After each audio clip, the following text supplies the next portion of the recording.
Here comes the airplane. Oh, look at that. Is that a really cool base for my metal earth model? Wow. Oh, look. What are you thinking? I know what you're thinking. She must have stopped the camera and glued it to the base. Well, guess what? No, I didn't. Holy shit, how did I do that? Well, I'm gonna show you.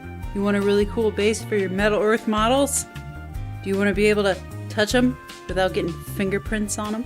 I have 3 different ways that you can make a base, and I'm gonna show you all of them right now. Here's the supplies I used in my video here. Acrylic paint, E6000 glue, colored foam, magnets, and Mod Podge. This is a type of glue sealer that dries clear. Balsa wood, something to saw it with, and some sandpaper. So you want to saw off a little block of that balsa wood, and you sand the sides. I like to round off the edges. It's easy to do with balsa wood since it's soft. Find the middle of the block and trace the model base across it. I use the foam from the magnet package to trace holes where they will be placed. I position the holes so that the magnetic force will be evenly distributed. Use the force to your advantage. Use the force. This type of drill bit works best. Don't drill the holes all the way through. Only make enough room for the magnet and glue. Don't forget to pick up those wood shavings. It's best to glue the magnets in one at a time. Otherwise, this will happen. They will be pulled together by the force and get glue all over you. The force does have a dark side. So to avoid that, I put hot glue in one hole at a time and place the magnet inside. It allows the glue to dry very fast. I cover it with a piece of sticky back magnet while placing the others. Of course, you could use a sticker. You know, it doesn't have to be a sticky back magnet, that just happened to be what I had.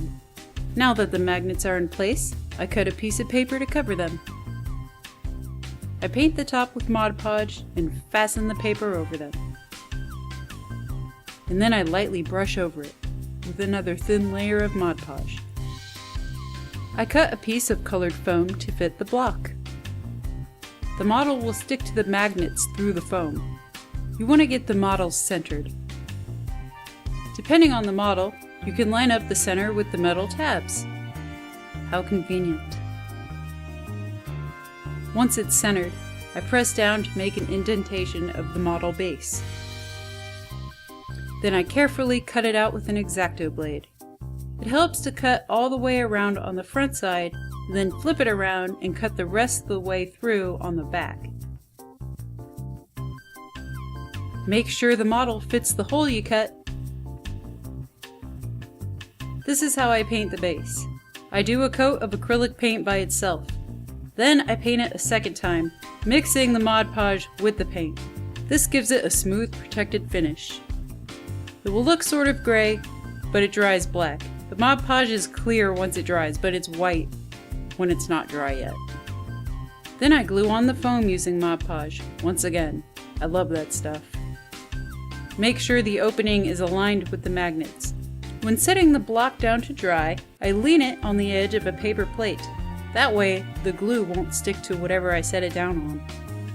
If you want to attach the model to the base permanently, the second method is to use the E6000 glue. Put a generous amount in the middle of that hole you cut. You don't want the glue to be touching the edges of the foam. You want it to like bubble up in the center. And then you place the model on top of it. And once you have got it in there just right, then you want to turn it upside down. That way the glue will disperse evenly. This glue bonds extremely well. I used it on the more delicate models, like the X-Wing. It's a good choice for this fragile bastard too.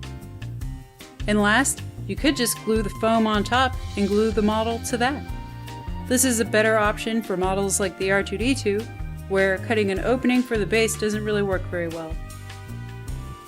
You could do this for, say, the walkers, since making all the holes for the feet was pretty challenging. You want to do what suits your skill level. You know, you don't want to like accidentally ruin your model that you built. So that's how I built different bases for my Metal Earth models here. and I really hope you enjoyed my video. Thanks for watching. In my next Metal Earth video, I'm gonna make one on like tips and all the tools that I use. Pretty much just like this video. I think it's fun to share those things. So if you think that sounds pretty cool, you can keep tuning in, and this is Little Katie, peacing out.